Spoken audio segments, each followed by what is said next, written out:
Assalamu alaikum wa rahmatullahi ta'ala wa barakatuh. Yan uwana barkanmu da warhaka, barkanmu da sake saduwa a wannan lokacin. So idan kai bako ne a wannan channel, kada ka manta ka danna subscribe kana ka danna ƙararrawar sanarwa domin samun sababbin shirye-shiryen mu a duk sanda muka daura shi. Wannan haɗin da zan bayar haɗi ne mai inganci, wato shi ake kira da haɗin emergency. Haɗin emergency haɗi ne mai inganci, haɗi ne da mace takan iya yin shi yayin da idan miji ya mata surprise na zuwa kasancewa da ita, wato ma'ana zuwan bazata na kasancewa da ita. Namiji zai sadu da ke, kuma yanzu ya kira ki yana da buƙatan ki, gashi yana zuwa yanzu nan za ku haɗu da sauransu, wato ma'ana zai sadu da ke. To zaki wannan haɗin mai inganci zai kawo miki ruwa sosai, sannan zai bashi gamsuwa fiye da yadda kike tsammani. Wannan haɗin ne ake kiran shi da sharp sharp, wanda zaki yi shi cikin sauri, sannan zai biya miki buƙata cikin sauri, sannan zai inganta ki da mai gida a lokaci guda, sannan zai ƙara miki daɗi. Dama mace ya kasance tana da ruwa.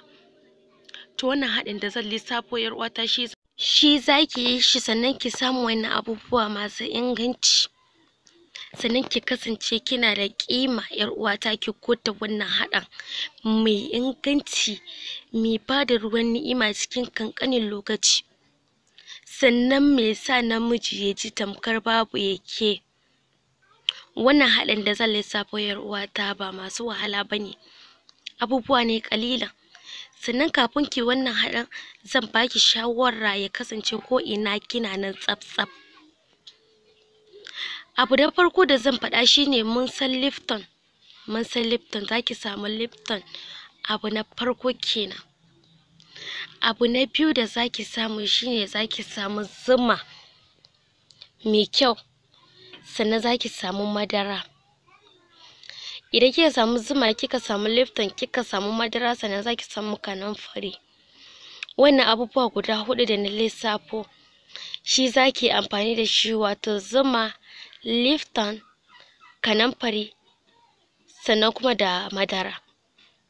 Wannan abubuwa guda huɗu shi zaki nemi guri ɗaya, zaki ɗauki Lipton, bi ma'ana ki kaman kin yi tea da shi, ya samu ya sauya kala. Idan ya sauya kala, zaki ɗauko madara, wai da na gari ko na abun nan, zaki juye shi. Akwai yadda ake haɗa shi. Idan kuma kina so zaki haɗa Lipton da kanamfari, ki tafasa su lokaci ɗaya. Idan kika tafasa su guda, kika tabbatar da cewa sun tafasu, kanamfari kanshin ta taso da komai, sai ki ɗau madara ki juye a cikin wannan kanamfarin da kika haɗa da wannan ɗin, ki samu a cup guda ɗaya. Sannan sai ki ɗauko wannan zuma ɗin cokali biyu, ki juye a ciki, ki garwaya yar uwata. Wannan a lokaci guda ake shan shi. Ki sha wannan haɗin mai inganci yar uwata, zaki ji daɗin jima'i, mai gida zai ji daɗin ki fiye da yadda kike tsammani. Sannan ga wani haɗi yadda ake haɗa tsimi mai inganci, wato tsimi na musamman, tsimi haneƙan. Wannan haɗin mai inganci yar uwata, tsimi ne mai kyau wanda zaki haɗa da kanki, babu ruwanki da wani side effect da sauransu. Tsimi ne mai kwararo ni'ima, sannan zai sa ki ji daɗin jima'i sosai. Ranar sai oga ya yi mamakin ki, ranar sai oga ya ji tamkar baki bacci kike tare da shi kan gado.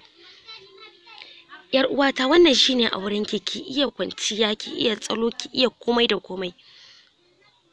Ki wannan tsamin, sannan ki tsaftace kanki, ki iya wa'innan abubuwan, ga tsami ga wannan.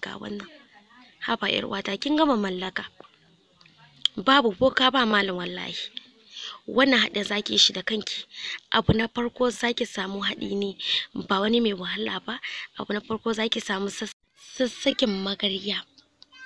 Idan kika samu sassaken magarya, zaki samu wato kanamfari. Wannan abubuwa masu sauki. Sannan zaki samu kimba, duk kun san su, ga alamomin su nan. Zaki samu wato kimba, sannan zaki samu masauro, sannan zaki samu mazar ƙwaila. Wannan abubuwa da na lissafo masu sauki yar uwata, su zaki haɗe shi guri ɗaya, amma zaki bar mazar ƙwaila, ba zaki sa ta yanzu ba. zaki haɗa wayannan abubuwan da na lissafa da kimba da mazarƙwaila da kanumfari, banda mazarƙwaila da wannan sassaken abun nan, sassaken bagaruwa ɗin nan, zaki haɗe su guri ɗaya 'yar uwata. Idan kika haɗe su guri ɗaya zaki tafasa su, ki ɗebo suga rabin gwangwani ki juye a ciki, ki tafasa ki tafasa ki tafasa ki tabbatar ya tafasa sosai. Idan ya tafasa kina ganin shi yana tafasa, sai ki sauke ki tace, sai ki sake ki maida shi, ki ƙara ruwa kaɗan, ki sake maida shi ruwa. Idan kina so kuma tun farko zaki sa masa ruwa ne isasshe wanda zaki yin haɗi biyu da shi, sannan sai ki sauke. Idan kika sauke kika tace, sai ki ɗauko wannan mazarƙwaila ɗin, fefen nan guda ɗaya, idan da yawa kika yi kuma guda biyu, sannan sai ki saka a ciki, ki kuma tafasawa. Idan kina so ki ɗan daddake mazarƙwailan ki saka a ciki, ta tafasa ta tafasa ta tafasa ta tafasa. 'Yar uwata ki ɗauko zuma ki juye a ciki, ki karwaya ki karwaya. 'Yar uwata wannan tsimi ne mai inganci, ba tare da wani ya miki tsimi ya baki tsimi ki sha bai aiki ba. 'Yar uwata ki gwada wannan haɗin, ki gwada wannan tsimi mai inganci, zai sa ki riƙa bulbulo da ruwa kina jin ki a matse kike. Wannan tsimi zaki riƙa jin ki a matse kike. Idan oga yana saduwa da ke, ji zaki tamkar ba ke ba, sabida amfanin wannan tsimin da kika sha. Kada ku manta ku danna subscribe, kana ku danna ƙararrawar sanarwa, domin wannan shine zai baku damar samun sababbin shirye-shiryen mu a duk sanda muka ɗaura. Kada ku manta ku yi sharing, sannan kuma ku danna like, saboda shine zai ƙara mana ƙarfin gwiwa yin wasu bidiyo ɗin akan lokaci. 'Yar uwata ki kasance kina da tsafta yayin yin wa'innan irin haɗin. Ki ƙware a salon kwanciya, ki ƙware a salon kwanciya, ya kasance ke ce 'yar gaban goshin oga. Kar ki damu wai in kina da kishiya da wata, kanki kika sani, gyara kanki 'yar uwa, gyara kanki ki iya wannan abubuwan. To da fatan za ku ƙaru kuma za ku yi duk abubuwan da muka yi bayani. Allah dai ya sa mu ƙaru da juna.